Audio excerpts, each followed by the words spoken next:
Dalja në pension nuk ka shënuar fundin e angazhimeve për ish mësuesin Tonin Çekliqi. Prej disa vitesh ai vijon të shkruaj, të mbaj shënime dhe të sjell për publikun krijime me nota humori, duke mbajtur përditshmërinë aktive edhe pas përfundimit të karrierës në arsim.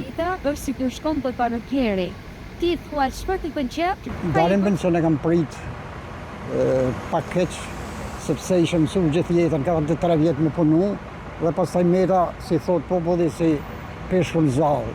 Por u kujtova që me vite me radhë, unë kam marrë shënime, kam shkru, nuk i kam botu asnjëherë, kështu që fillova t'i mbledh ato, edhe t'i botoj edhe në gazeta, revista, bile t'i përmbledh edhe në libër. Një pjesë e kësaj kohe kushtohet krijimtarisë përmes vargjeve dhe grimcave humoristike, që tashmë janë përmbledhur edhe në libra. Edhe kur rrim me shokët, edhe kur lexoj libër, edhe kur shoh një film, edhe mbledh batutat e gjanat më të bukura.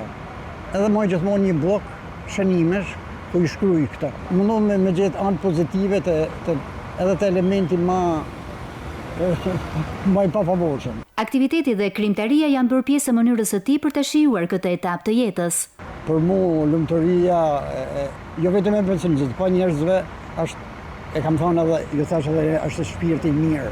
Nëse ke një shpirt mirë, të qiltër, edhe don me bashkëpunu me tjerë, shohin anë pozitive të jetës, dhe të mundohen ata vite që i kanë met, t'i kalojnë mirë.